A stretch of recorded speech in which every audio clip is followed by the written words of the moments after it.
Hello everyone, आपका next engineer पर स्वागत है। तो जैसा कि आप थंबनेल में देख पा रहे होंगे, आज हम डिस्कस करने वाले हैं कि जो सीबीटी 1 का रिजल्ट पहले ऑलरेडी आ चुका है। अब जो सीबीटी 2 का क्या सिलेबस है, क्या एग्जाम पैटर्न है, क्या कुछ बदलाव आया है क्या एग्जाम पैटर्न में, ये देखने के लिए आज हमने ये वीडियो बनाया है। तो आप आगे देखते हैं। तो सबसे पहले अगर थोड़ा सा मेरे बारे में बता दूं, ठीक है। मैंने आरआरबी जेई का 2019 में एग्जाम क्वालिफाई किया था, ठीक है, और जॉब भी की है। देखो, अगर बात करूं तो जैसे कि मैंने कल भी एक वीडियो बनाया था आरबी जेई के कि सब्जेक्ट वाइज वेटेज पे, कि कौन सा सब्जेक्ट का कितना वेट है। तो लगभग अगर हम लोग अपने हिसाब से सब्जेक्ट को अगर डिवाइड करें, दो तीन सब्जेक्ट को क्लब करके, तो लगभग 17 सब्जेक्ट बनते हैं सिविल इंजीनियरिंग के हिसाब से, ठीक। और सिविल इंजीनियरिंग में कल अगर जिसने वीडियो देखा था वेटेज का, उनको पता होगा कि लगभग चाहे एग्जाम कोई सा भी हो, चाहे 2019 का एग्जाम हो, चाहे 2024 का एग्जाम हो, बिल्डिंग कंस्ट्रक्शन से खूब सारे सवाल आ रहे हैं, ठीक है। उसके बाद सॉयल से क्वेश्चन आ रहे हैं, उसके बाद सोम से क्वेश्चन आ रहे हैं। बाकी हर सब्जेक्ट का वेटेज है। एस्टिमेशन से भी अच्छा खासा क्वेश्चन आता है, और कभी कभी सर्वे वगैरह से भी क्वेश्चन आते हैं, एक दो क्वेश्चन कैट से आते हैं। तो क्या है कि अपने को जब भी तैयारी करनी है तो ध्यान रखना है इन सब्जेक्ट के बारे में। अब देखते हैं, जैसा कि रिजल्ट आ गया, कोई नया नोटिफिकेशन आया नहीं। अगर कुछ ऐसा नोटिफिकेशन नहीं आया है तो इसका मतलब जो सिलेबस है वो जो नोटिफिकेशन के हिसाब से था वो वही है। तो एक बार चलते हैं और देखते हैं क्या सिलेबस है अपना। देखो, ये जो सी एन 2025 वाला नोटिफिकेशन है, इसमें देखते हैं क्या पैटर्न है। तो बाकी चीजें तो अपने काम की नहीं है।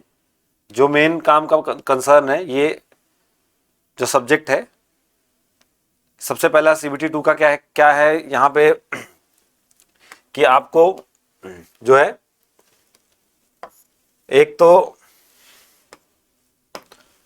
General awareness, physics, basic computer application, basic environment और टेक्निकल। जो सिविल इंजीनियरिंग की बात कर रहे हैं उसके कितने क्वेश्चन है? 100। और बाकी कितने क्वेश्चन है? 15 15, यहाँ 10। टोटल कितने क्वेश्चन है? 150। और कितने देर में? 120 मिनट में। और यहाँ देखो, ये भी लिखा है कि there will be negative marking, और वो भी कितना रहेगा? 1/3 का नेगेटिव मार्किंग यहाँ पे ऑलरेडी मेंशन है। तो ध्यान रखना है कि क्या सिलेबस है। सिलेबस जो है यही बेसिक है कि 150 नंबर के क्वेश्चन आएंगे, जिसमें से कि 15 नंबर के जनरल अवेयरनेस के, फिजिक्स केमिस्ट्री से 15 नंबर, और बेसिक का कंप्यूटर एप्लीकेशन से 10, और इन्वायरमेंट से 10। बाकी ये 50 क्वेश्चन ये है, 50 और 100 क्वेश्चन ये है टेक्निकल के। तो टोटल 150 नंबर के क्वेश्चन हैं, जिसमें 1/3 का नेगेटिव मार्किंग हुआ। अपन चलते हैं सिविल इंजीनियरिंग के सिलेबस पे। जो अभी मैंने आपको वेटेज दिखाया था, उसके बेसिस पे हम सिविल इंजीनियरिंग के सिलेबस पे चलते हैं।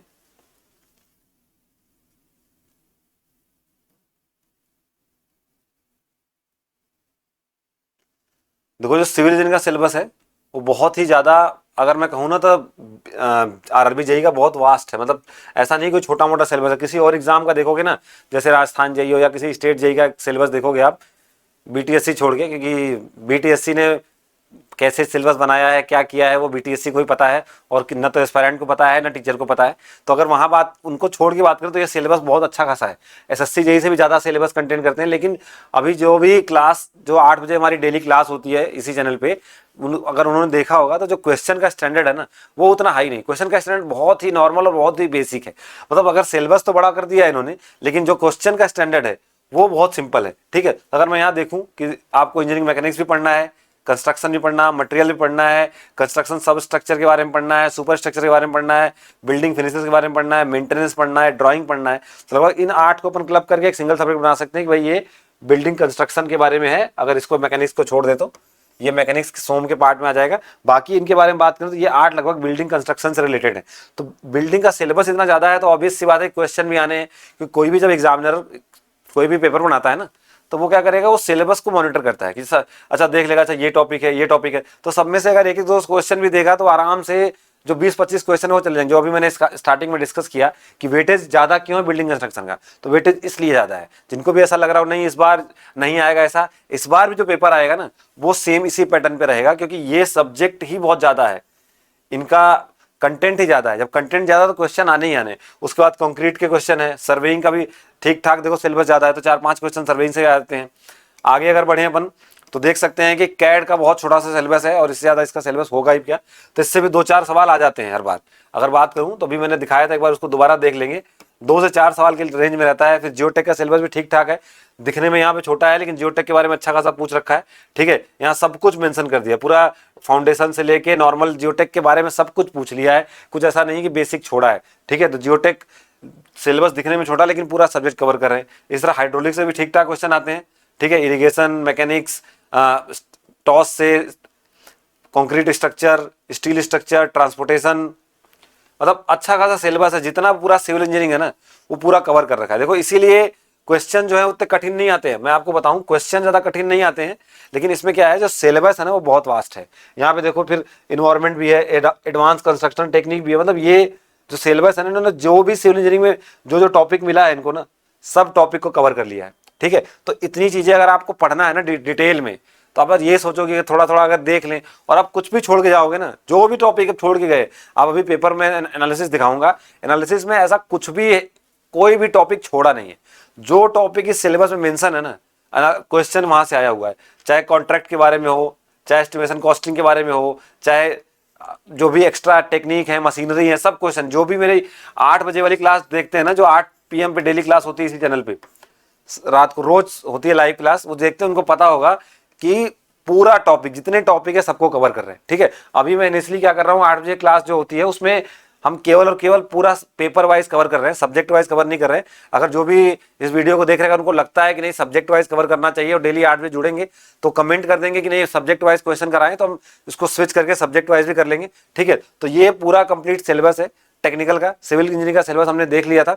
तो अगर मैं वापस से बात करूं कि जो हमारा ये वेटेज है ना, अभी मैंने बताया था जिस सब्जेक्ट की बीएमसी से जो बिल्डिंग कंस्ट्रक्शन है इनसे बहुत सारा क्वेश्चन आ रहा है, फिर एडवांस टेक्निक से भी क्वेश्चन आ रहे हैं, स्टील से क्वेश्चन आ रहे हैं, एनवायरमेंट से आ रहे हैं, एस्टिमेशन से आ रहे हैं, fluid, highway, irrigation, railway, concrete, soil, सोम, स्ट्रक्चर, सर्वे, कैड, मैकेनिक्स, सबसे क्वेश्चन आ रहा है।